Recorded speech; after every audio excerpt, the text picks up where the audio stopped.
ఎఫెసీయులకు రాసిన పత్రిక 2వ అధ్యాయం 2వ వచనం. మన బైబిల్ ధ్యానం ఎఫెసీ పత్రిక మీద కొనసాగుతున్న కారణం చేత మరొకసారి మన యొక్క ఆరంభ వచనం దేని మీద అయితే మనం బైబిల్ స్టడీ కలిగి ఉన్నామో దాన్ని మరలా ఒకసారి పునర్జ్ఞాపకం చేసుకుంటాం. 2వ అధ్యాయం 2వ వచనం మనం అందరం కలిసి చదువుకుందాం. ఎఫెసీయులకు రాసిన పత్రిక 2వ అధ్యాయము 2వ వచనం 173వ పేజీ, క్రొత్త నిబంధనలో న్యూ టెస్ట్మెంట్లో 173వ పేజీ. రండి నాతో పాటుగా అందరం కలిసి చదువుకుంటాం. మీరు వాటిని చేయుచు వాయుమండల సంబంధమైన అధిపతిని అనగా అవిధేయులైన వారిని ఇప్పుడు ప్రేరేపించు శక్తికి అధిపతిని అనుసరించి ఈ ప్రపంచ ధర్మం చొప్పున మునుపు నడుచుకుంటురి. అదేవిధంగా దీనికి అనుసంధానముగా మనం ధ్యానిస్తున్నటువంటి వాక్య భాగంలోనికి వెళ్తాం.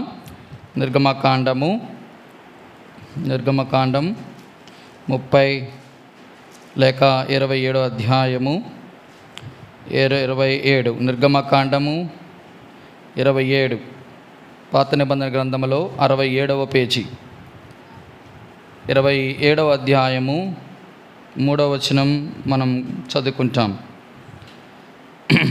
3వ వచనం, దాని బూడిదని ఎత్తుటకు కుండలను, గరిటెలను, గిన్నెలను, ముండ్లను, అగ్ని పాత్రలను చేయవలెను.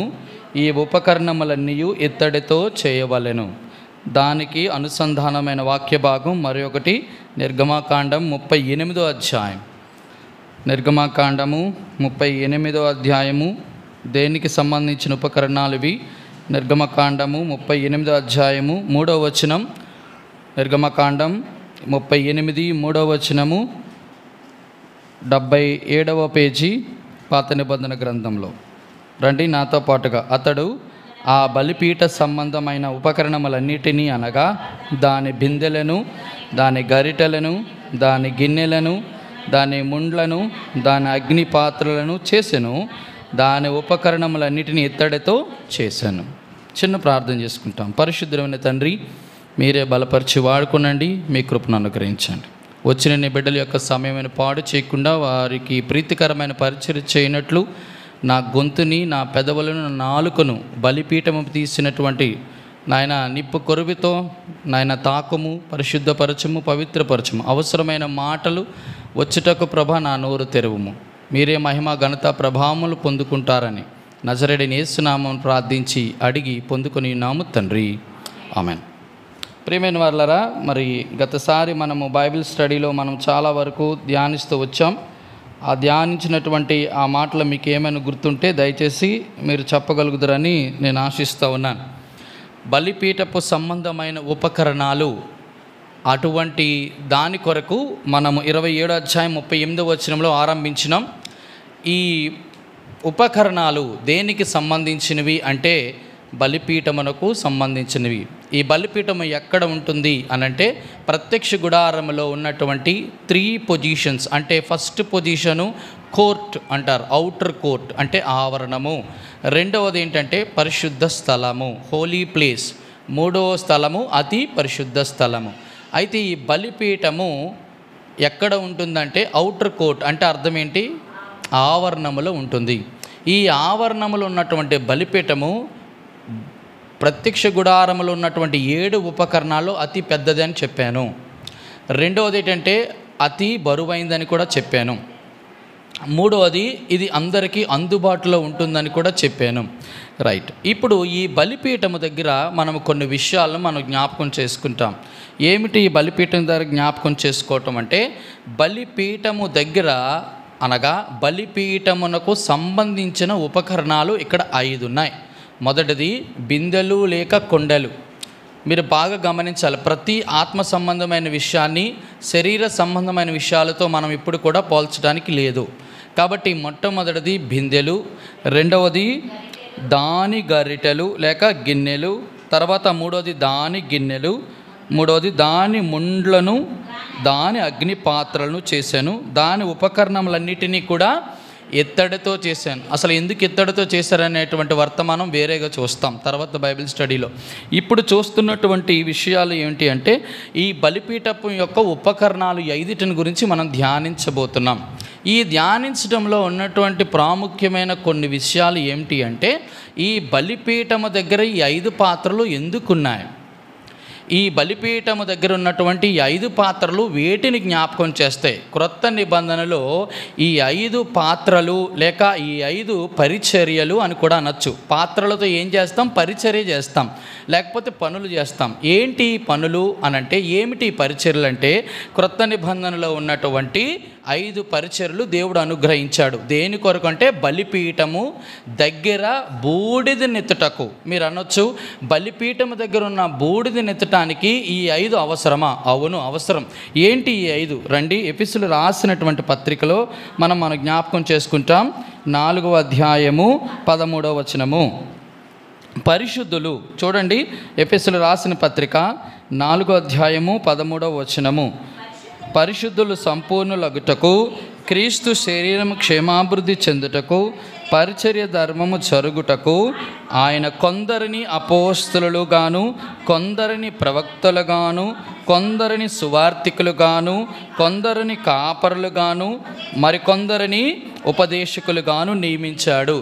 చూడండి, ఈ 5 పాత్రలు పాత నిబంధనలు ఉన్న కుండలు, 2 గిన్నెలు, 3 గరిటెలు, 4 ముండ్లు, 5 అగ్ని పాత్రలు.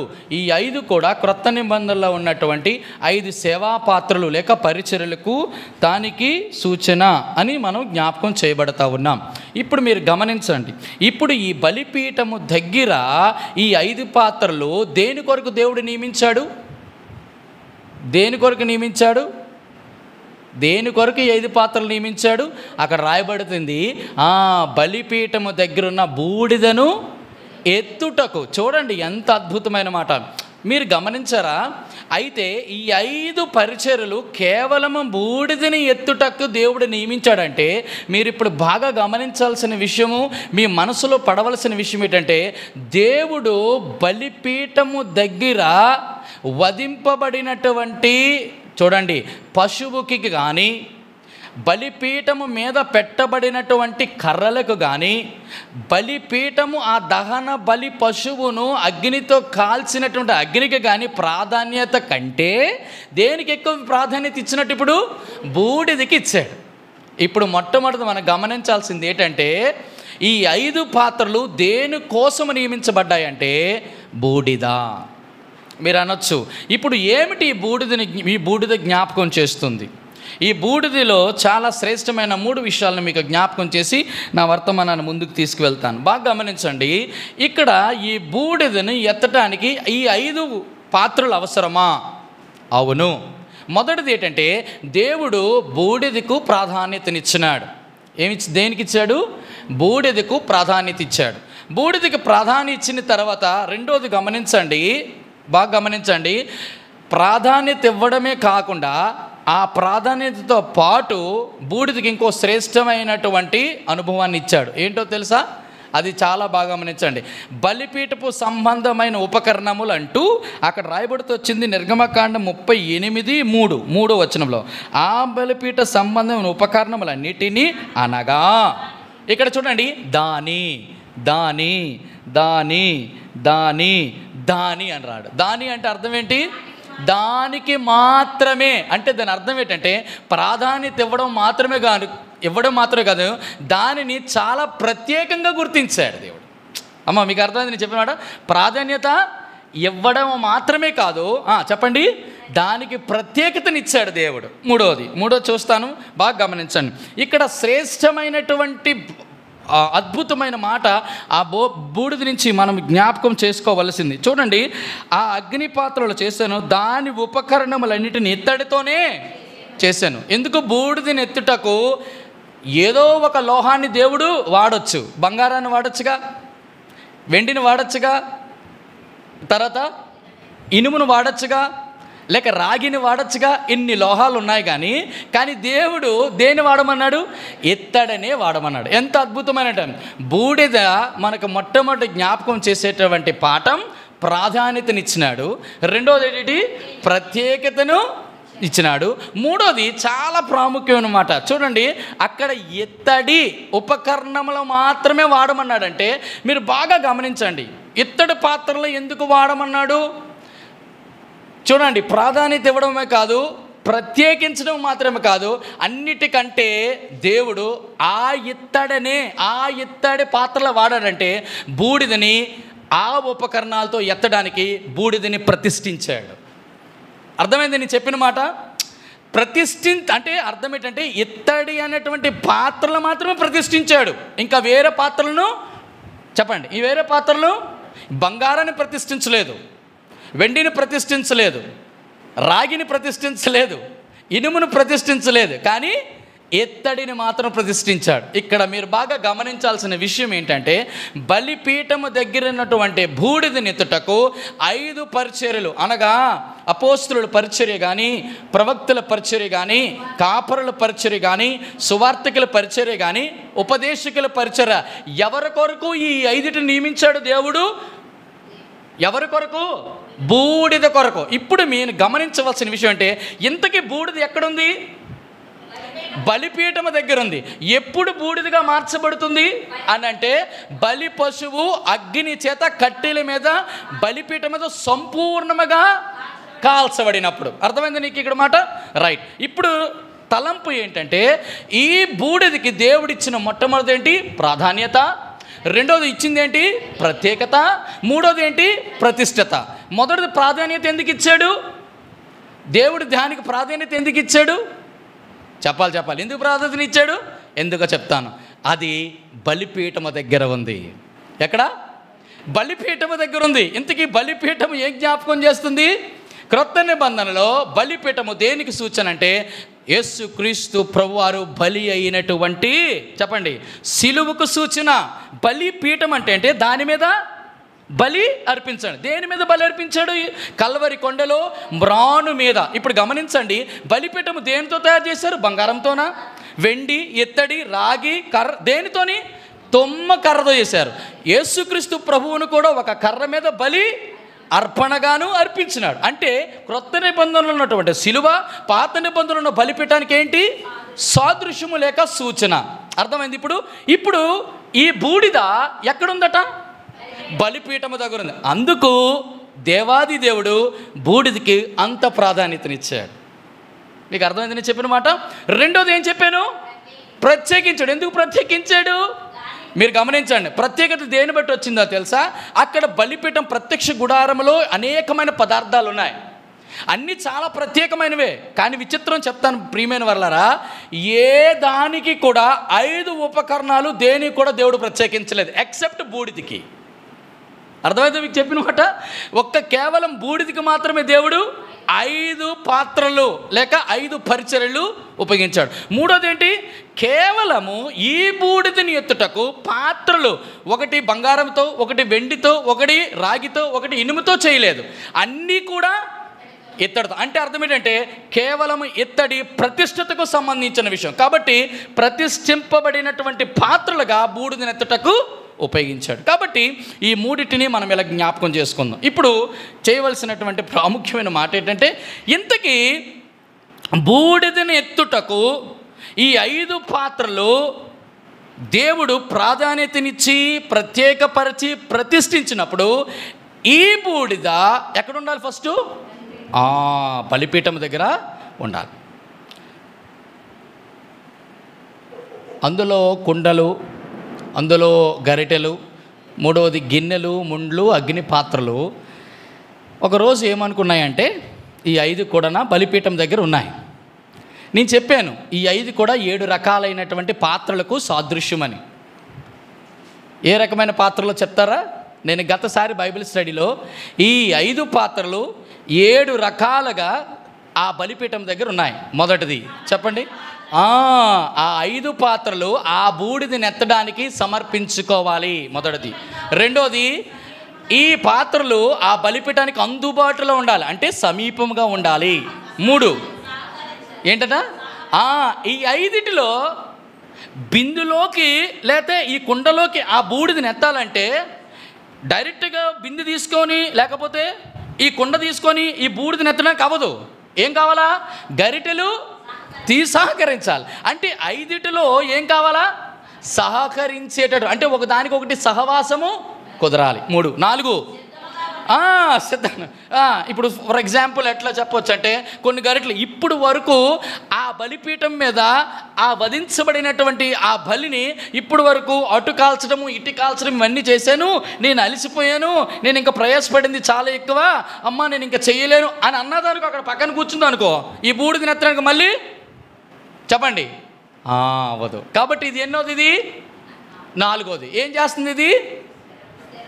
ఏంది? మొదటిది సమర్పించుకున్నారు, 2 సమీపంగా ఉన్నారు, అందుబాటులో ఉన్నారు, ఒకదానికి ఒకటి సహకరించుకున్నారు, 4వది నేను సిద్ధంగా ఉన్నా. ఎంత ప్రయాస పడినప్పటికీ కూడా, టైం లేదన్నప్పటికీ కూడా, అలసిపోయినప్పటికి కూడా, బలహీనంగా ఉన్నప్పటికీ కూడా, అనారోగ్యంతో ఉన్నప్పటికీ కూడా, పరిస్థితులు బాగోలేనప్పుడు కూడా, బాధ్యతలు ఎక్కువైనప్పుడు కూడా నేను సిద్ధంగా ఉన్నాను పరిచర్య చేయడానికి. దేనికో?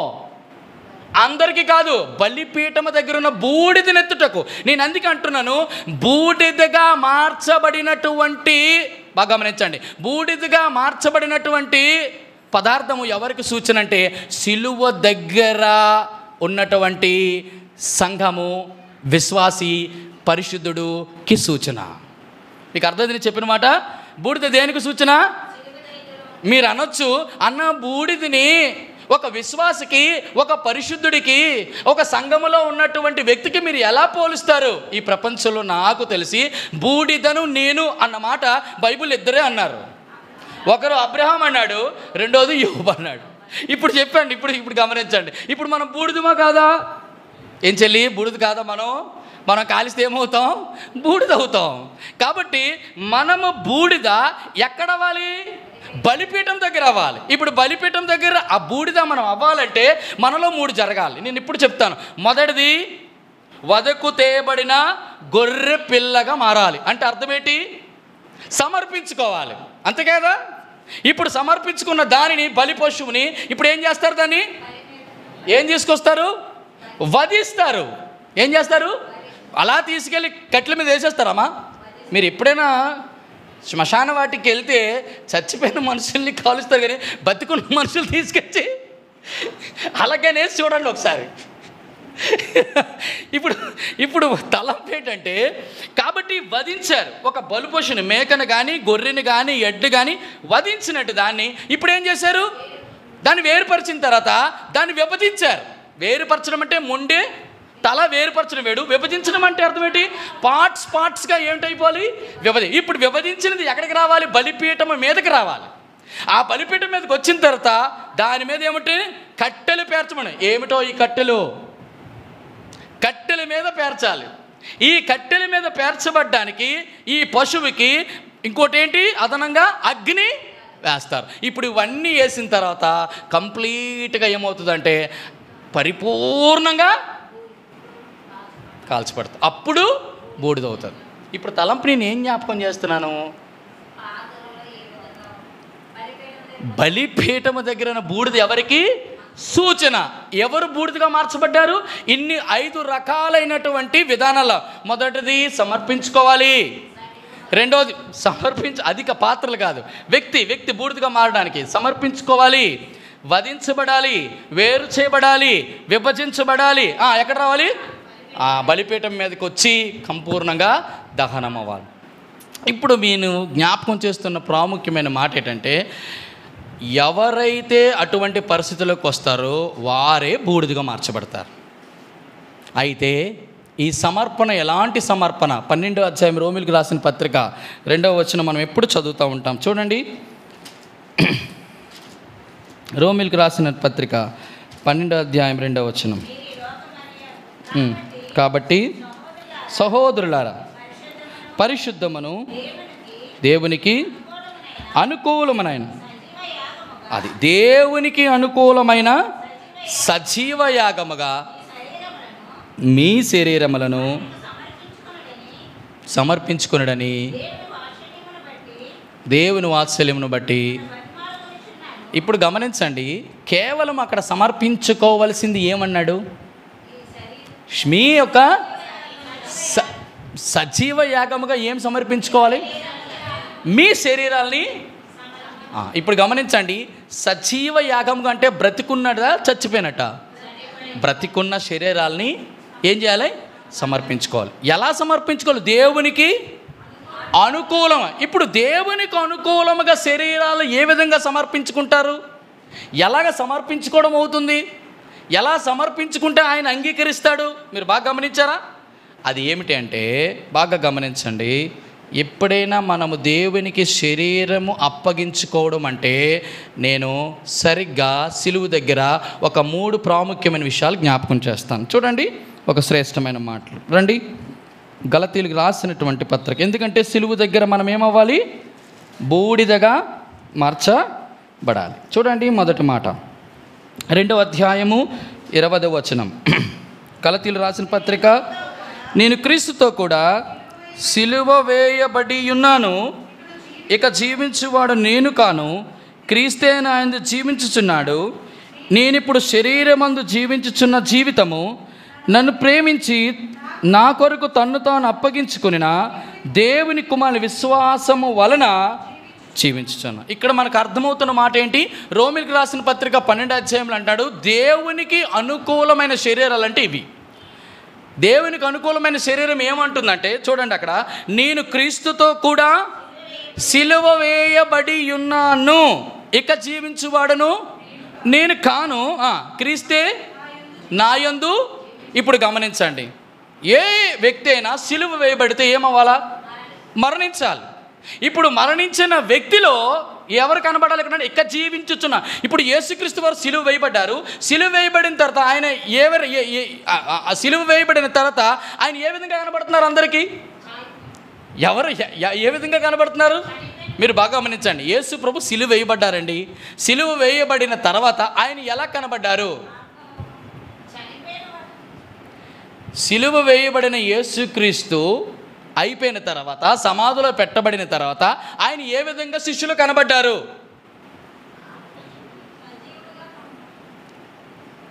ఎలా కనబడ్డారు?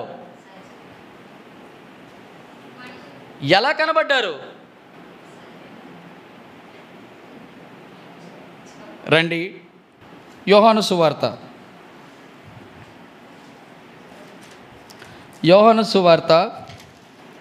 20వ అధ్యాయం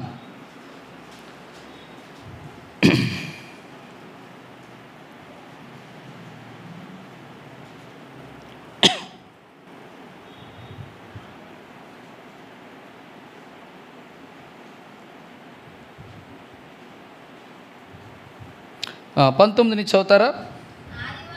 ఆదివారం సాయంకాలం శిష్యులు యూదులకు భయపడి తమ కూడి ఉన్న ఇంటి తలుపులు మూసుకొని ఉండగా యేసు వచ్చి మధ్య నిలిచి, మీకు సమాధానం కలుగుక వారితో చెప్పాను. ఆయన అలాగ చెప్పి వారికి తన చేతులను ప్రక్కలను చూపగా శిష్యులు ప్రభువును చూచి. ఇప్పుడు గమనించండి, తన చేతులను ప్రక్కన చూపించి, రైట్, అక్కడతో మీరు అలాగ ఆగితే కొంచెం కిందకు వస్తే 25వ వచనంలో 24, 25 యేసు వచ్చినప్పుడు 12 మందిలో ఒకడైన దిదుమనబడిన తమ వారితో లేకపోయిన కనుక తక్కిన శిష్యులు మేము ప్రభువును చూచితమని అతనితో చెప్పగా, అతడు నేను ఆయన చేతుల్లో మేకల గుర్తును చూచి నా వ్రేళ్ళు ఆ మేకల గుర్తులలో పెట్టి నా చెయ్యి ఆయన ప్రక్కల ఉంచితే కానీ నేను నమ్మనని అన్నాడా? తర్వాత ఏమొచ్చింది? 27వ వచనంలో, తర్వాత తోమాను చూచి నీ వ్రేలు ఇటు చాచి నా చేతులు చూడుము, నీ చెయ్యి చాచి నా ప్రక్కలో ఉండి అవిశ్వాసి కాక విశ్వాసి అయి ఉండవు. ఇప్పుడు మీరు గమనించవలసింది, పునరుద్ధానుడైన యేసుక్రీస్తు ప్రభు వారిని చూచారు. చూచిన తర్వాత మరణము సిలువ మీదకి వెళ్ళినప్పుడుది ఒక రూపం, సిలువ తర్వాత ఉన్నది ఒక రూపం. బాగా గమనించండి రెండు. ఇక్కడ నేను ఏం జ్ఞాపకం చేస్తానంటే, నేను కూడా యేసుక్రీస్తు పాటు సిలువ వేయబడి ఉన్నాననేటువంటి ఐక్యపరుచుకున్నాడు అపోస్తలుడైన పౌలు. అటువంటి పౌలు ఇక్కడ అంటున్నాడు, ఇక జీవించువాడును నేను కాను. మా గమనించండి, యేసుక్రీస్తు ప్రభు సిలువ యాగం మనం జ్ఞాపకం చేసే శరీరం వేరు. యేసుక్రీస్తు సిలువ అయిన తర్వాత, మరణమైన తర్వాత, ఆయన పునరుద్ధానుడు అయిన తర్వాత, గమనించండి, పునరుద్ధాన తర్వాత ఆయన ఉన్నటువంటి శరీరము వేరు. మీరు గమనించండి, ఇక్కడ అంటాడు ఇక జీవించువాడును నేను కాను. చెప్పండి, క్రీస్తు నాయందు జీవించుచున్నాడు. తర్వాత అది గమనించండి, ఇక మీదట శరీరమందు జీవించుచున్న జీవితం. రెండు మీరు గమనించాలని కోరుతున్నాను. మొట్టమొదటిగా ఎవరు బూడిదిగా మార్చబడతారు అని అంటే, మొదటి అనుభవం యేసుక్రీస్తుతో పాటు సిలువ వేయబడడం మాత్రమే కాదు. చాలామంది అక్కడతోనే ఆగిపోతున్నారు. యేసుక్రీస్తుతో సిలువ వేయబడడంతో ఆగిపోతున్నారు. కానీ సిలువ వేయబడిన తర్వాత తిరిగి లేచినటువంటి శరీరముతో మన యొక్క క్రియ, లేకపోతే మన యొక్క శరీరము ఎలాగుంటుంది? ఇది ఇక్కడ బూడిద అని అంటే అర్థం ఏంటంటే, మొదటే ఉన్న రూపము కాదు. మరణించిన తర్వాత ఒక బలిపశువు యొక్క రూపం అలాగ ఉండదు. ఇప్పుడు గమనించండి, ఒక బలిపశువుకి ఒక రూపం ఉంది. కానీ ఎప్పుడైతే కట్టెల మీద కార్చి బూడిదగా మార్చబడిందో, ఇప్పుడు ఏమైపోయింది? ఆకృతి మారిపోయింది, ఆకారం మారిపోయింది, అన్నీ మారిపోయాయి. ఇప్పుడు ఏం మిగిలింది? కేవలం బూడిద. ఇప్పుడు బూడిద మనకు జ్ఞాపకం చేసే విషయం ఏంటంటే, బాగా గమనించండి, బూడిద అవసరమా కాదా? బూడిద అవసరమా కాదా? ఎవ్వరికీ అవసరం లేదు ఈ ప్రపంచంలో, కానీ దేవుడికి అవసరం. కాబట్టి బూడిదగా మార్చబడిన వారి కొరకే ప్రాధాన్యత ఇచ్చి 5 పరిచర్యలు వారికి నియమించాడు. మీకు అర్థమైంది నేను చెప్పిన మాట? ఈ 5 దేనికి నియమించాడు? బలిపీఠం దగ్గర ఉన్న బూడిదకి నియమించాడు. అంటే ఈరోజు మన జీవితాల్లో ఈ బైబిల్ స్టడీలో నేర్చుకోవాల్సిన ప్రాముఖ్యమైన ఏంటంటే, మనము బూడిదగా మార్చబడాలి.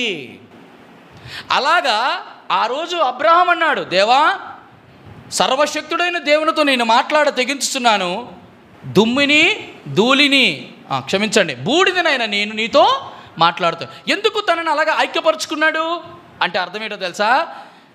ఇక జీవించుచున్నది నేను కాను, నా యందు క్రీస్తే జీవించున్నాను. గమనించండి, ఇప్పుడు మీకు ఒక శ్రేష్టమైనటువంటి అద్భుతమైన మాట మీకు ఏం చెప్తున్నానంటే, సిలువ వేయబడడానికి ముందున్న శరీరము యేసు, సిలువ వేయబడిన తర్వాత ఉన్నటువంటి శరీరము క్రీస్తు. మరొకసారి చెప్పనా? సిలువ వేయబడడానికి ముందున్న శరీరము యేసు ప్రభు వారిది. This is called history. సిలువ వేయబడిన తర్వాత ఉన్నటువంటి శరీరము క్రీస్తు. It is a mystery. ఈ మర్మం ఎవరికి అర్థం కాదు. మీరు బూడిదగా ఎలా మార్చబడ్డారయ్యా అని ఎవరినైనా అడిగితే, నా యందు నివసిస్తుంది ఎవరు? క్రీస్తు. మరణానికి ముందు యేసు, మరణము తర్వాత క్రీస్తు. యేసు ఏం జ్ఞాపకం చేస్తారంటే, యేసు క్రీస్తు ప్రభువారు నేను క్రీస్తు కూడా సిలువ వేయబడినానంటే, యేసు ప్రభు నమ్మినాను, యేసు ప్రభు నేను విశ్వాసం ఉంచాను, యేసు ప్రభు యొక్క మందిరానికి వెళ్తున్నాను, యేసు ప్రభుకి ఇవ్వాల్సింది ఇస్తున్నాను, యేసు ప్రభు పరిచయం చేస్తున్నాను. ఇది యేసు. క్రీస్తు ఏంటో తెలుసా? This is a very perfect life. అంటే ఏంటంటే తెలుసా? Number 1 is separation life. చాలా ప్రత్యేకమైన జీవితం. వెరీ శాంక్టిఫైడ్ లైఫ్, పరిశుద్ధమైన జీవితం. బాగా గమనించండి, యేసు ప్రభుని ఇలా ముట్టడానికి వచ్చిన మరియమ్మని కూడా ఏమన్నారు మగ్దలేనే మరియ? నన్ను ముట్టొద్దు, నేను తండ్రి దగ్గరికి వెళ్ళాలి. ఇక్కడ గమనించాల్సిన విషయం ఏంటంటే, మనలో ఎవరు నివసిస్తున్నారు? క్రీస్తునందు సిలువ వేయబడ్డాం. ఇప్పుడు మిగిలి ఉన్న జీవితకాలము క్రీస్తు నా యందు నా కొరకు ప్రాణం అర్పించి బలిగా, దహన బలిగా చేసుకున్నటువంటి నా యేసు ప్రభువుని గురించి నేను ఆయనలాగా బ్రతకాలి, ఆయన వలె బ్రతకాలంటే ఆయన స్వభావం మనం కలిగి ఉండాలి. అది బూడిద జ్ఞాపకం చేసే మొట్టమొదటిది. సిలువ దగ్గర ఉన్న బూడిద ఏం జ్ఞాపకం చేస్తుందంటే, క్రీస్తుని జ్ఞాపకం చేస్తుంది. నా తలంపు అంతే ఎందుకు చెప్పానంటే, క్రీస్తులాగా మనం బ్రతకాలి.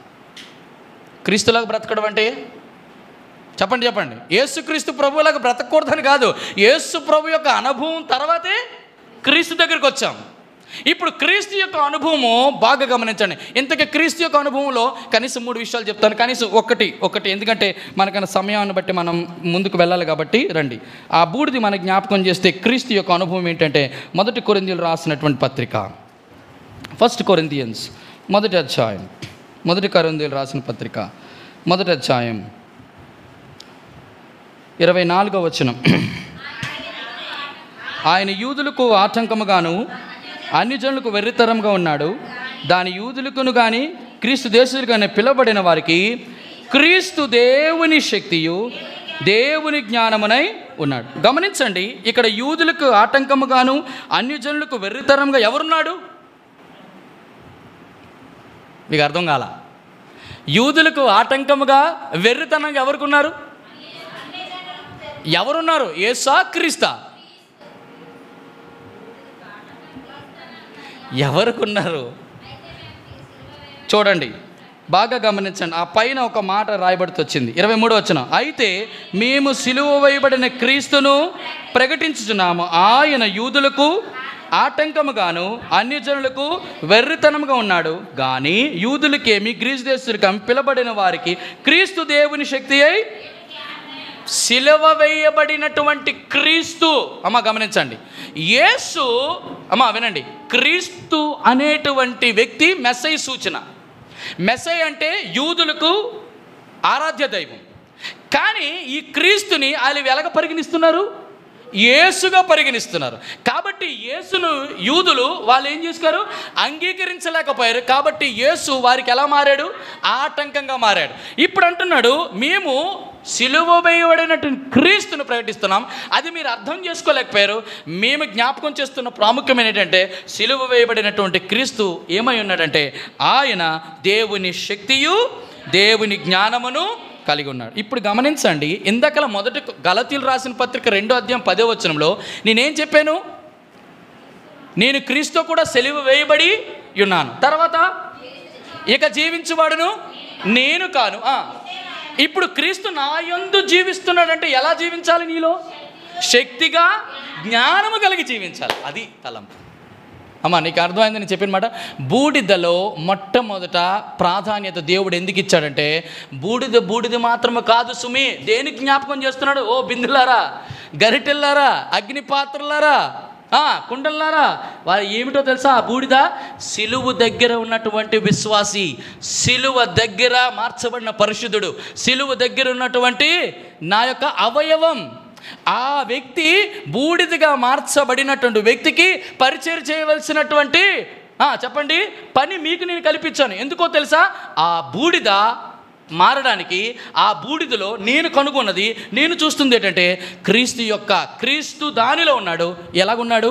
శక్తిగా జ్ఞానముగా ఉన్నాడు. బూడిద మన జ్ఞాపకం చేస్తున్న మొట్టమొదటి ఏంటంటే, ఒకవేళ సిలువు దగ్గర ఎవరైనా బూడిదగా మార్చబడినాడు అంటే ఆ విశ్వాసి దేవుని శక్తి కలిగి, దేవుని యొక్క జ్ఞానం. దేవుని యొక్క శక్తి అంటే పరిశుద్ధాత్మకు సంబంధించడం మాత్రమే కాదు, వాక్యాన్ని కూడా సంబంధించింది. జ్ఞానం అనేది చెప్పండి దేనికి సార్?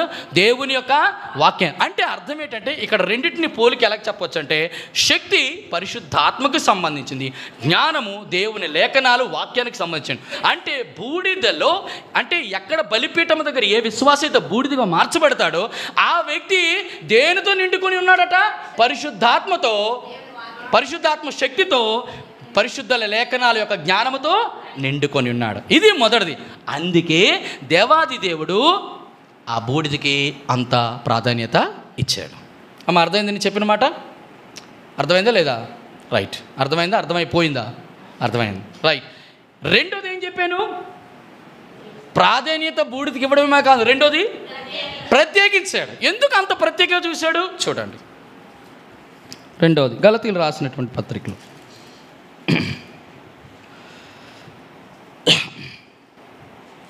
గలతీయులు రాసినటువంటి ఆ పత్రికలోనే ఒక శ్రేష్టమైన అనుభవాన్ని మరలా మీకు జ్ఞాపకం చేస్తాను.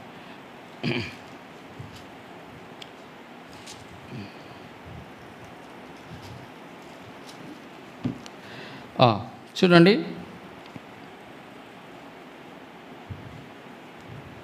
ఎందుకు అంత ప్రత్యేక? చూడండి, గలతీయులు రాసినటువంటి పత్రిక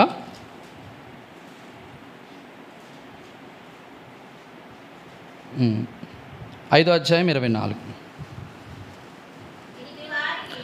ఇట్టి వారికి విరోధమైన నియమం ఏమిది లేదు, క్రీస్తు యేసు సంబంధులు శరీరమును దాని ఇచ్చలతోనూ దురాశలతోనూ సిలువ వేసి ఉన్నారు. అదేవిధంగా 14వ వచనం, 6:14.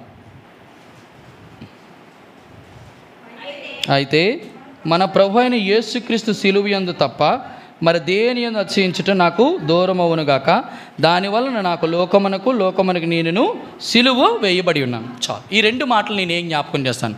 2-3 మాటలు చెప్పాను. అందులో ఒకటి ప్రాధాన్యత ఎందుకు ఇచ్చాడు దేవుడు? బూడిదకి అంత ప్రాధాన్యత ఎందుకు ఇచ్చాడు? ఈ కుండలకు అన్ని పరిశుద్ధాత్మ శక్తితోనూ జ్ఞానముతో నిండుకున్న బూడిద. రెండోది ఏం చెప్పాను? ఎందుకు దేవుడు అంత ప్రత్యేకంగా చూశాడు బూడిదని? ప్రత్యేకింపబడినటువంటి బూడిదలకి మాత్రమే ఈ 5 పరిచర్యలు వర్తిస్తాయి, అందరూ చేయరు. ఎక్కడుంది? సిలువ దగ్గర ఉండాలి. అన్ని సిలువ దగ్గర ఉండవు బూడిదలు. అమ్మా గమనించండి. మీరు అనొచ్చు, అన్న ఇంకా సిలువ దగ్గర బూడిద ఉంటే మరి ఇంకా దాని స్థానం మారదా, దాని స్థితి మారదా? ఇంకా అక్కడే ఉండడం అంటే మారడం కొరకే ఏమి ఇచ్చాడు? 5 పాత్రలు ఇచ్చాడు. ఈ 5 పాత్రలు యూజ్ చేసి ఆ బలిపీఠం దగ్గర ఉన్న బూడిదని ఎక్కడికి వేస్తాడు? చూడండి, లేవీయులకు రాసినటువంటి గ్రంథం, లేవియా గ్రంథం 6వ అధ్యాయం, లేవియా కాండము 6వ అధ్యాయం, నిర్గమకాండం 6వ అధ్యాయం, లేవియా కాండం 6వ అధ్యాయం. ఒక శ్రేష్టమైన మాట మీకు జ్ఞాపకం చేస్తాను. 6వ అధ్యాయము 11వ వచనం లేక 10-11 వచనాలు చదువున్నాను. లేవియా కాండము 84వ పేజీ, 6వ అధ్యాయము 10వ వచనం. యాజకుడు అంటే పాస్టర్ గారు లేకపోతే దైవజనుడు, దేవుని సేవకుడట, తన సన్ననార నిలువుటంగిని తొడుక్కొని తన మానమునకు తన నారలాగు తొడుక్కొని బలిపీఠం మీద ఉన్న అగ్ని దహించు దహన బలి ద్రవ్యపు, చూడండి, బూడిదను, దేనికి అంత ప్రాధాన్యత ఇచ్చాడు? బూడిదని ఎత్తి బలిపీఠము నొద్ద దానిని పోసి తన వస్త్రములు తీసి వేరు వస్త్రములు ధరించుకొని పాలెము వెలుపులున్న పవిత్రత స్థలమునకు ఆ బూడిదను. మీకు అర్థమైందా లేదో? అర్థమైందా? ఇక్కడ యాజకుడు యేసుక్రీస్తు ప్రభువును సూచిస్తాడు. బలిపీఠము దగ్గర ఉన్నటువంటి బూడిదిగా మారడానికి ఆయన ధరించిన వస్త్రం ఏదంటే రక్తవర్ణ వస్త్రము. ఎప్పుడైతే బూడిది నుంచి ప్రత్యక్ష గుడారానికి తూర్పున ఒక పాలెం ఉంది, దాని పేరు పరిశుద్ధ స్థలం. ఆ పరిశుద్ధ స్థలానికి ఈ బూడిదని ఎత్తి అక్కడ తీసుకువెళ్ళడానికి ఆయన అదే వస్త్రంతో లేడు, వేరొక వస్త్రము ధరించినాడు. ఆ వస్త్రము ఏది? మొదటిదేమో రక్తవర్ణ వస్త్రములు, రెండోది ఏ వస్త్రాలు? రక్తవర్ణ వస్త్రములు కాకుండా ఇంకొక వస్త్రము దేవుడు ధరించుకొచ్చాడు. రక్తవర్ణ వస్త్రములు మొదటిది సిలువ దగ్గర, రెండో వస్త్రము తెల్లని వస్త్రములు, పరిశుద్ధ వస్త్రములు, పునరుద్ధాన వస్త్రములు. అవి ఎప్పుడంటే ఏ బూడిదైతే మార్చబడ్డాడో విశ్వాసి బలిపీఠం దగ్గర, ఆ వ్యక్తులని ఆ బూడిదని కుండలలో ఎత్తుకి, అంటే ఎవరి సహాయంతో? దైవజన ప్రధాన యాజకుడు, మన దేవాది దేవుడు బలిపీఠం మీద బూడిదంటే విశ్వాసులకి, పరిశుద్ధులకి, వ్యక్తులు సంఘంలో ఉన్నటువంటి అవయవాలుగా ఉన్నటువంటి వ్యక్తులను తీసుకువెళ్ళడానికి యేసుక్రీస్తు ఎవరిని ఉపయోగించాడు? పాత్రలు ఉపయోగించాడు. అంటే మనల్ని ఉపయోగించి ఆ యాజకుడు మోసుకొని పట్టుకొని ఎక్కడికి? పవిత్ర, ఈ ప్రపంచంలో అతి పవిత్రమైన స్థలము పరలోక రాజ్యం. యేసుక్రీస్తు ప్రభువు మొదట వచ్చింది యేసుగా వచ్చాడు, రక్తవర్ణ వస్త్రంలో ధరించుకున్నాడు. బూడిదిగా ఉన్నటువంటి విశ్వాసులను తీసుకెళ్ళడం కొరకు ఇప్పుడు బట్టలు మార్చాడు, చనిపోయాడు. ఎవరైతే సిలువ యేసుక్రీస్తుతో పాటు సిలువ వేయబడినటువంటి విశ్వాసులకి మరలా బూడిదిగా మార్చబడిన విశ్వాసులు తీసుకువెళ్ళడానికి ఆయన రెండో వస్త్రం పునరుద్ధాన వస్త్రంలో ధరించుకొని ఇప్పుడు ఎక్కడి నుంచి వస్తున్నాడు? తెల్లని వస్త్రాలు. అదే బలిపీఠమైన బూడిదని తీసుకువెళ్ళి పరిశుద్ధ ఎక్కడికి? పరలోక రాజ్యానికి తీసుకువెళ్తున్నాడు. ఇదంతా దేని జ్ఞాపకం చేశాను? ప్రత్యేకించట. ఎంత బాగా ప్రత్యేకిస్తున్నాడు చూడండి. అక్కడ ఉంచుడు. ఎక్కడ ప్రత్యేకించాడు? ఎక్కడ? బలిపీఠం దగ్గరే ప్రత్యేకించాడు. దేని ద్వారా ప్రత్యేకించాడు? ఆయన వచ్చి తానే తీసుకొని చెప్పండి 5 పాత్రలను ఉపయోగించి తీసుకెళ్తున్నాడు.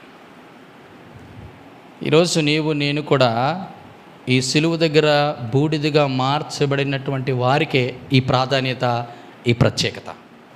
నువ్వు ప్రత్యేకింపబడాలి. ఎక్కడ? బలిపీఠం దగ్గర బూడిదిగా ఉండడానికి లేదు. ఈ బూడిదని ఎక్కడ తీసుకెళ్ళాలి? ఇప్పుడు పరిశుద్ధ స్థలానికి తీసుకెళ్ళాలి, పరలోక పట్టణానికి.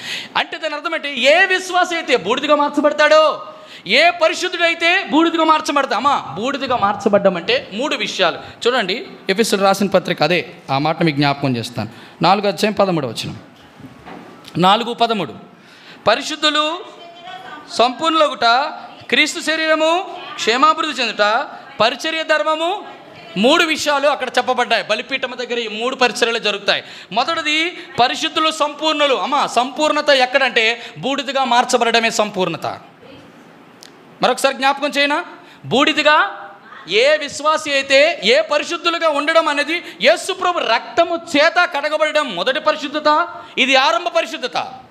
రెండవ పరిశుద్ధత ఎక్కడికి వస్తుందంటే సంఘములో చేర్చబడి బల్ల దగ్గర ప్రతి ఆదివారము రొట్టె ద్రాక్షరసం తీసుకుంటూ తనను తాను పరిశుద్ధపరచుకునేది. ఇది రెండవ పరిశుద్ధత. అంటే పరిశుద్ధను కొనసాగించుట. మొదటి దానికి క్రైమ్ చెల్లించాడు, రెండో దాన్ని కొనసాగిస్తున్నాడు. మూడోది ఏం చేస్తున్నాడంటే కొనిపోతాడు. ఎక్కడ కొనిపోతాడు? సంఘం నుంచి డైరెక్ట్గా పరలోకం. అర్థమైందని చెప్పిన మాట. మొదటిది క్రైమ్తో కూడిన సంపూర్ణత పరిశుద్ధత, రెండోది కొనసాగించడానికి పరిశుద్ధత బల్ల సంఘములోని, మూడోది పరిశుద్ధత ఎప్పుడంటే కొనిపోయట. ఎక్కడ? పరిశుద్ధాత్మ దేవుణ్ణి మనకిచ్చి కొనిపోయేటకు పరలోక రాజ్యానికి సహకారిగా ఇచ్చాడు. ఇప్పుడు ఈ 3 విషయాలు దేని కొరకు? పరిశుద్ధులు సంపూర్ణులగుట. బూడిద చేయడం అంటే సంపూర్ణత. రెండోది ఏమన్నాడు? క్రీస్తు శరీరము క్షేమాభివృద్ధి. క్రీస్తు శరీరానికి కానీ క్షేమము కలగకపోతే, క్షేమం కలగకపోవడం అంటే అర్థం ఏంటో తెలుసా? క్రీస్తు శరీరానికి క్షేమం ఎప్పుడు వస్తుంది? శరీరానికి క్షేమం ఎప్పుడు వస్తుంది? శరీరము క్షేమము ఎప్పుడు వస్తుంది చెప్పండి. చెప్పాలి, చెప్పాలి. నాకు వినబట్టలేదు మీరు చెప్పింది. ఆరోగ్యంగా ఉంటే మరి చెప్పండి రా మీరు. 3 విషయాలు. మొదటిది ఆరోగ్యం. రెండో చెప్పండి. ఆరోగ్యం ఉంటే సరిపోతా? రెండోది చెప్పండి. రెండోది, మొదటిది ఆరోగ్యం, రెండోది ఆరోగ్యం ఉండిన తర్వాత రెండోది ఏముండాలి? శరీరం క్షేమం ఉందంటే క్షేమంగా ఉన్నానండి. ఆరోగ్యం ఉంది అంటే అన్నీ బాగున్నాయి. ఆరోగ్యం ఉంటే సరిపోదు, ఆనందం ఉండాలి. ఏమండి, చాలా ఆరోగ్యంగా ఉందండి, శరీరం ఆరోగ్యం ఉంది, కానీ ఆనందం చాలా ప్రాముఖ్యం. ఇప్పుడు చెప్పండి 2. మూడోది ఏంటి? సంఘం క్షేమాభివృద్ధి చెందడం. శరీరాన్ని గురించి మాట్లాడుతున్నాను. ఈ మాట మళ్ళీ దానికి క్రీస్తు శరీరంగా మళ్ళీ ఆపాదిస్తాను. క్రీస్తు శరీరం అంటే చెప్పాను, ఎఫెసీయులకు రాసిన పత్రిక 1వ అధ్యాయం ఆఖరి వచనం చదవండి. త్వరచొదకి చదవాలి, సమయం అయిపోతుంది. ఆ సంఘము చాలు. సంఘము ఎవరి శరీరము? ఆయన శరీరం. అంటే ఎవరి శరీరం? క్రీస్తు శరీరం. ఇప్పుడు క్రీస్తు శరీరం క్షేమాభివృద్ధి చెందడం అంటే సంఘం ఏమవ్వాలి? సంఘ క్షేమముగా ఉండాలి. సంఘం క్షేమంగా ఉండడం అంటే సంఘం ఎలా ఉండాలి? ఆరోగ్యంగా ఉండాలి. రెండోది ఆనందంగా ఉండాలి. మూడోది చెప్పండి. శరీరము అరే క్షేమంగా ఉండడం అంటే ఇంకే ఎలా ఉంటుంది? అరే ఆరోగ్యంగా ఉందండి, ఆనందంగా ఉంది. ఇంకోటి బ్రదర్, ఆరోగ్యంగా ఉన్నారంటే ఆశ ఉంటుంది. చెప్పండి బ్రదర్. ఆరోగ్యంగా ఉంది, ఆనందంగా ఉంది. చెప్పండి. ఇంకా ఆయుష్ లేదు. చెప్పండి. అరే శరీరము ఆరోగ్యంగా క్షేమంగా ఉందంటే ఈ యొక్క ఆరోగ్యము ఆనందం ఉంటే సరిపోద్దా? ఇంకొకటి చాలా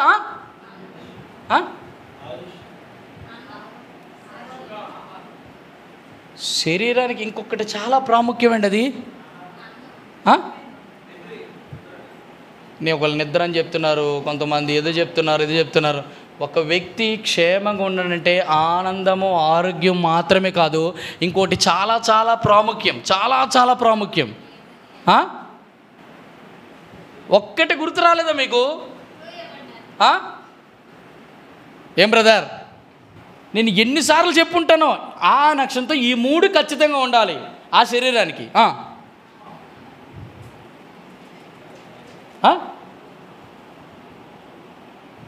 బ్రదర్,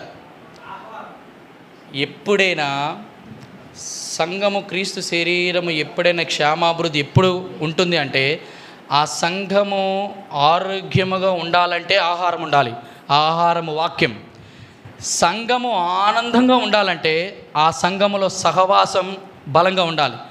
మూడోది, ఆ సంఘము క్షమించండి క్షేమాభివృద్ధి చెందాలంటే ఆ సంఘానికి రేపు నా ప్రభువారు వస్తారు, నేను వెళ్ళిపోతాను అనేటువంటి ఆ ఆశతో బ్రతకాలి. అప్పుడే నువ్వు క్షేమంగా ఉన్నట్టు. ఏమండి, మీకు ఎవరికి ఆశ కానీ లేదనుకోండి, ఆ శరీరం క్షేమంగా ఉండదు. మీరు గమనించండి. ఏమండి బ్రదర్, మీకు ఆశ లేకపోతే శరీరం ఏం క్షేమంగా ఉంటుందా? ఉదాహరణకి రేపు బ్రదర్ అకౌంట్లో 50,000 రూపాయలు వేస్తారనుకోండి, ఎంత ఆశతో ఉంటుంది. రాత్రి ఎంత పడుకుంటారా? ఎంత హ్యాపీగా ఉంటుంది. రేపు ఉంటుంది హ్యాపీ, రేపు నాకు 50,000 రూపాయలు వస్తున్నాయి, ఎంత బాగుంటుంది. ఇప్పుడు ఒక 25 లక్షల రూపాయలు ఎవరిదైనా అప్పు ఉందనుకోండి, రేపు ఆటోమేటిక్ కళ్ళు తెరిచిన వెంటనే బ్యాంక్ అకౌంట్లో 25 లక్షలు పడినాయనికి ఎవరితో పొరపాటున ఒక నెంబర్ కొట్టపోయి ఒక నెంబర్ కొట్టి 25 లక్షలు పడిపోయాయి అనుకోండి.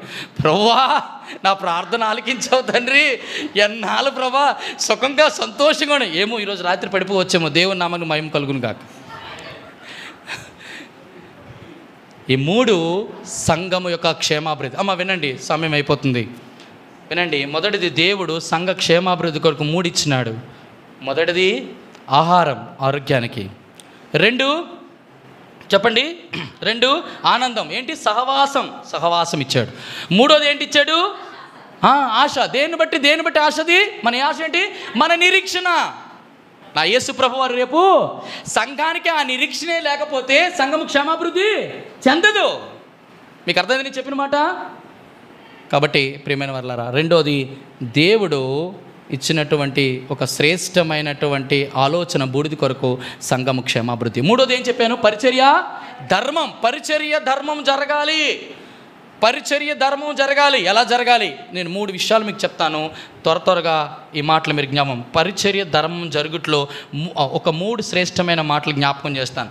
ఎప్పుడు జరగాలి, ఎలా జరగాలి, ఎందుకు జరగాలి. ఎక్కడ జరగడం కాదు, బలిపీఠం దగ్గర జరుగుతుంది. ఎలాగమ్మా? మొదటిది ఏంటి? ఎప్పుడు జరగాలి? చూడండి లేవియకాండం 6వ అధ్యాయం.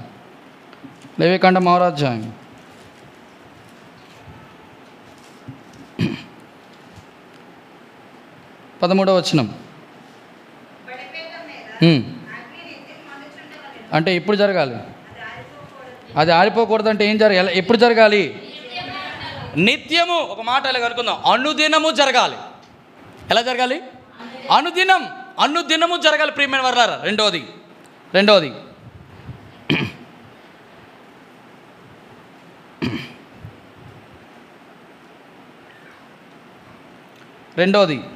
ఎందుకు జరగాలి, లేక ఎలా జరగాలి? రెండవది ఎలా జరగాలి? పరిచర్య ధర్మం ఎలా జరగాలి? మొదటిది అనుదినం జరగాలి, రెండోది ఎలా జరగాలి? చూడండి, 1 కొరింథీయులకు రాసిన పత్రిక త్వరగా చదవండి, 15:58. త్వరగా, సమయం అయిపోతుంది ప్రియమైన వారలారా, టైంకి. 1 కొరింథీ 15:58. కాగా నా ప్రియ సహోదరులారా, మీ ప్రయాసము ప్రభువునందు వ్యర్థము కాదని ఎరిగి స్థిరులను, కదలని వారును ప్రభు కార్యాభివృద్ధి నందు ఎప్పటికీ ఆసక్తి కలిగి ఉండాలి. అంటే ఇప్పుడు ఎలా జరగాలి? ఆసక్తితో జరగాలి పరిచర్య. ఉసిరోం అనుకొని జరగకూడదు. రెండోది, దేవుడు పరిచర్య ధర్మం జరగటానికే 5 పాత్రలు ఇచ్చాడు. అపోస్తుల పరిచర్య, ప్రవక్తల పరిచర్య, కాపురుల పరిచర్య, ఉపదేశకుల పరిచర్య, సువార్త పరిచర్య. ఈ 5 చాలా ఎలా జరగాలి? ఆసక్తితో జరగాలి. ఉసిరోం అనుకొని చేయడానికి లేదు. రెండోది, ఆసక్తితో జరగాలి. ఆసక్తితో జరగాలంటే కనీసం 5 శ్రేష్టమైన ఆసక్తులు ఉండాలి మందిరాల్లో. మొదటి ఆసక్తి ఏం చెప్పండి? మొదటిది ఆసక్తి అంటే నేను ఎప్పుడు చెప్పాను, మొదటిది ఏంటంటే దేవుని ఇంటిని గూర్చిన ఆసక్తి. అందుకే కీర్తన గ్రంథంలో ఒక మాట ఉంటుంది చూడండి, అది నీ ఇంటిని గూర్చిన ఆసక్తి. 119:39 చూడండి, 119, 139. అదేనా? త్వరగా చదవండి ప్రియమైన వాళ్ళు, టైం అయిపోతుంది.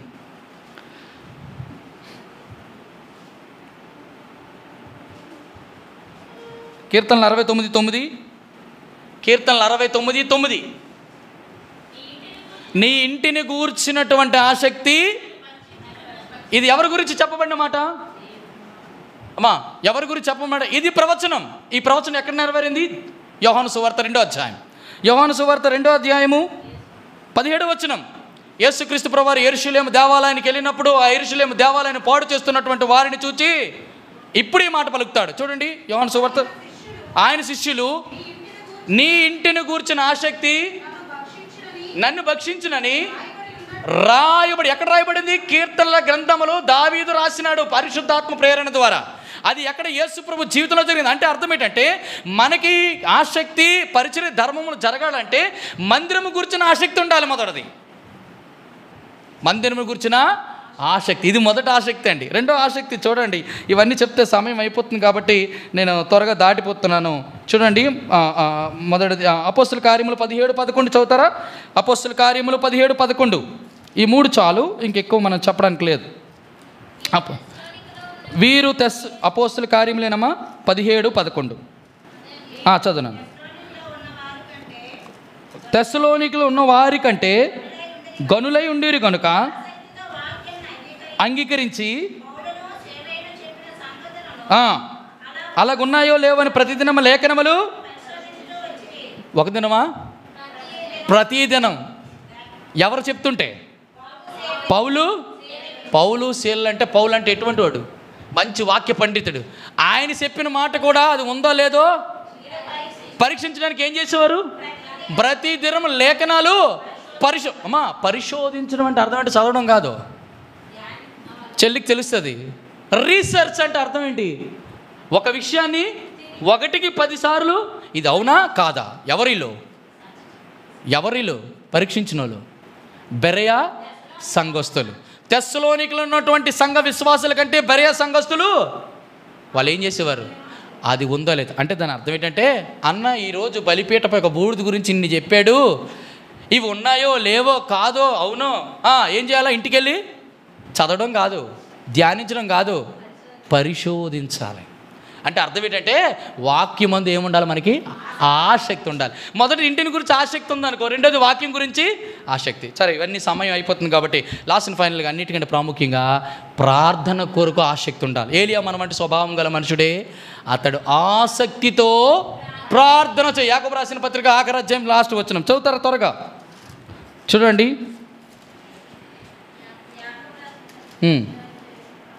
ఆఖరి వచనాల్లో ఉంటాయి చూడండి.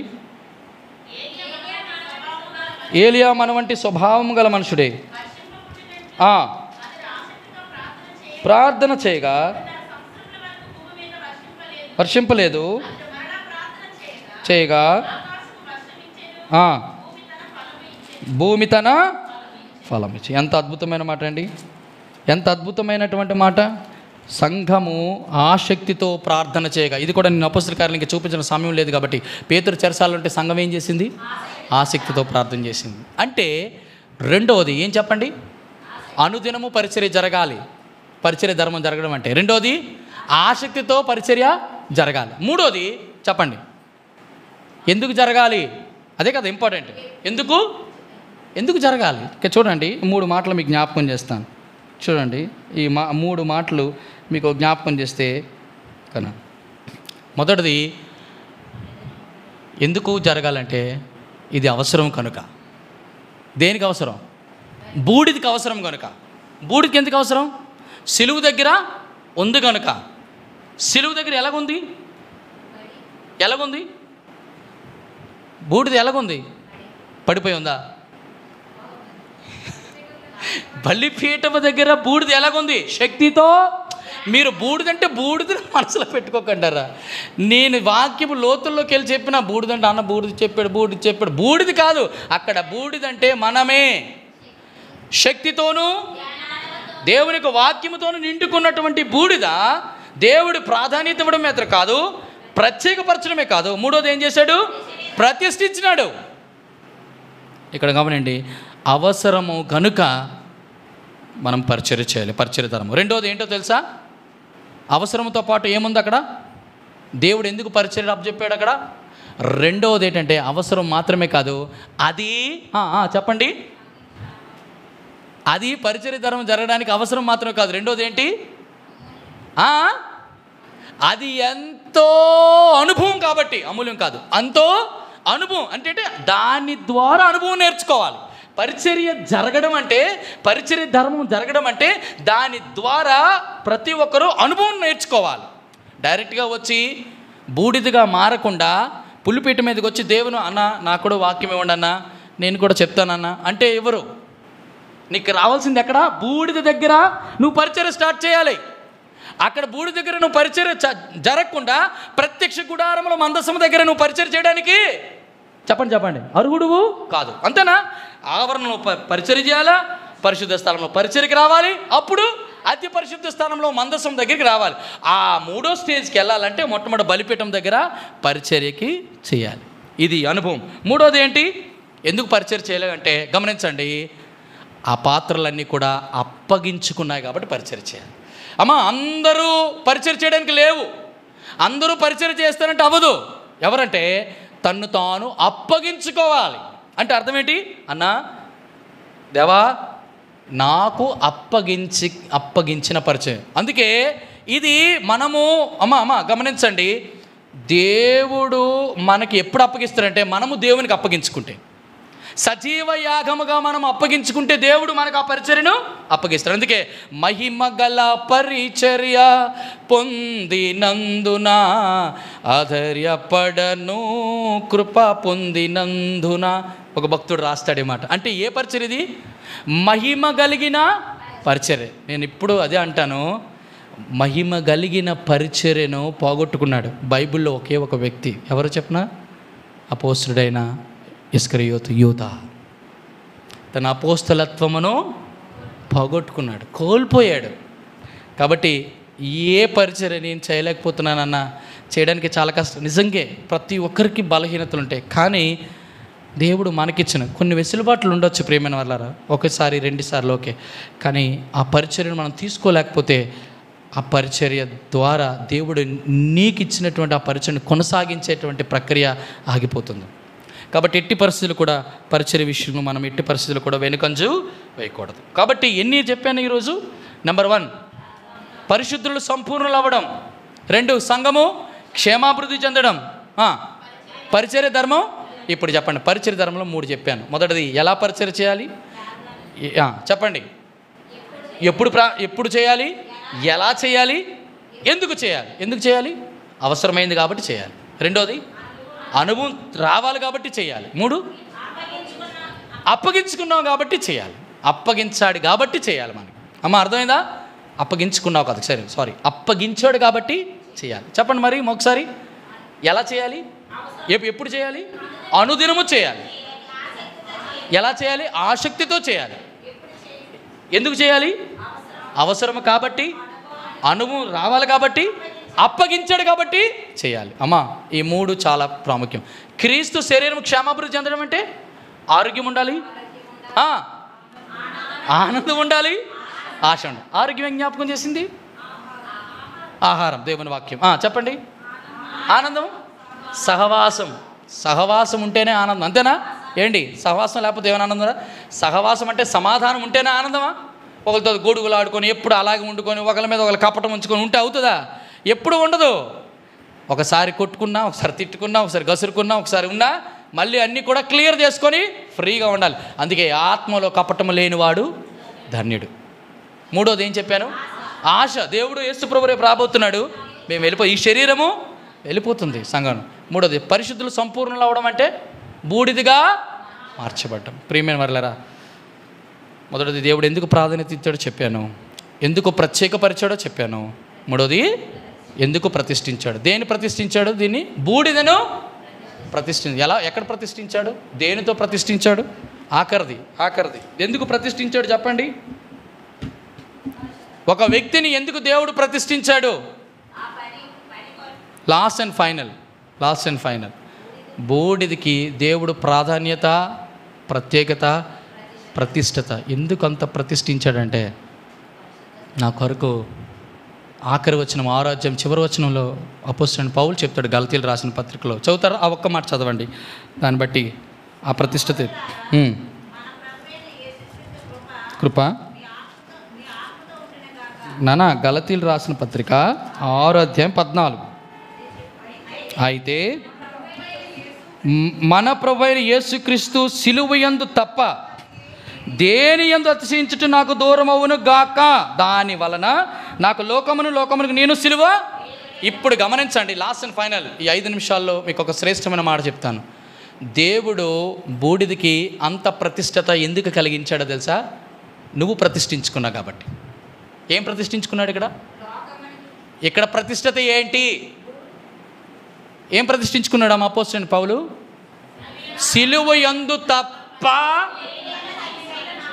ఇప్పుడు మీరు గమనించండి, ఇటువంటి ప్రతిష్ఠ ఎవరికైనా ఉంటుందా బ్రదర్? ఇటువంటి ప్రతిష్ఠత ఎవరికైనా ఉంటుందా? సిలువ యందు తప్ప నేను దేని యందు అతిశయించను. అమ్మా, ఈరోజు మన జీవితాల్లో మన అతిశయము సిలువై ఉండాలి. సిలువ అంటే అర్థం ఏమిటో నేను 3 సార్లు చెప్పాను. మొదటిది శ్రమలు, అవమానాలు, మరణం. 3 ఏదైనా రావచ్చు సిలువ ద్వారా నువ్వు వెళ్తే. అపోస్తలుడైన పౌలు ఈ రకమైనటువంటి పరిస్థితి వస్తే అమ్మా నిజంగా అతిశయించాడా అపోస్తలుడైన పౌలు? బ్రదర్, పౌలు ఇలా అతిశయించడం ఒక శ్రేష్టమైన మాట చెప్పనా? ఆ మాట చెప్పి నేను ముగిస్తాను. అపోస్తల కార్యములు సిలువ అంటే మీకు జ్ఞాపకం చేస్తాను. ఒకవేళ ఇదే అనుభవం మనలోకి వస్తే మనం ఎలా రియాక్ట్ అవుతామో చూస్తాను. చూడండి, ఒక శ్రేష్టమైన మాట. అపోస్తలుల కార్యములు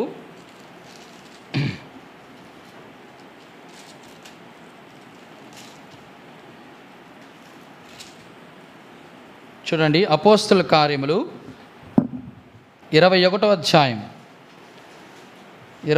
అధ్యాయం 10 నుంచి 14 వచనాలు చదువుతారా? మేము అనేక దినములు అక్కడ ఉండగా. మేము అంటే ఎవరు? 21వ అధ్యాయం 1వ వచనం.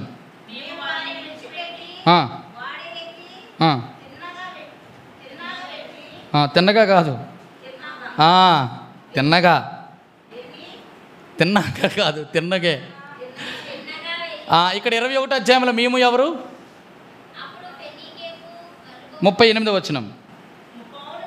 పౌలు మెడ మీద పడి అతను ముద్దు పెట్టుకొని వారు ఓడ వరకు అతన్ని. మేము అంటే పౌలుతో పాటు ఎవరున్నారు? 7వ వచనం.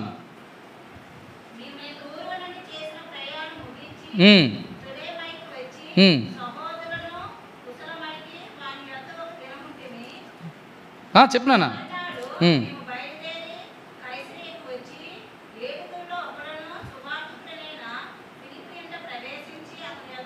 సరే, వీళ్ళందరూ ఉన్నారు. పౌలుతో పాటు ఉన్న సహా పనివారు కూడా ఉన్నారు. వీళ్ళందరూ ఉన్నప్పుడట ఒక ప్రవక్త వచ్చాడట. ఎవరా ప్రవక్త? ఇప్పుడు చెప్పండి. అగబు అనే ప్రవక్త వచ్చి యోదయ నుండి వచ్చి అతను మా యొద్దకు వచ్చి పౌలు నడికట్టు తీసుకొని తన చేతులు కాలు కట్టుకొని, యెరూషలేములో యూదులు ఈ నడికట్టు గల మనుషుని ఇలాగు బంధించి అన్ని జనుల చేతికి అప్పగింతురని పరిశుద్ధాత్మ చెప్పుచున్నాడు. నేను ఈ మాట విని అక్కడ వారును యెరూషలేముకు వెళ్ళవద్దని బతిమాలు కొంటిమి. కానీ పౌలు, ఇదెందుకు? మీరు ఏడ్చి నా గుండె బద్దలు చేసేదరేలా? నేనైతే ప్రభువైన యేసు నామము నిమిత్తము యెరూషలేములో బంధించుటకును మాత్రమే కాక. చాలు. ఇది సిలువ యందు అతిశయించడం అంటే. ఎవరైనా ఇలాగా బ్రదర్ నేను సిలువ యందు అతిశయిస్తున్నాను బ్రదర్ అంటే, రేపు రండి బ్రదర్ మిమ్మల్ని ఉరి తీసి చంపేస్తారంటే. సిలువే నాకు శరణము యేసు ప్రభు.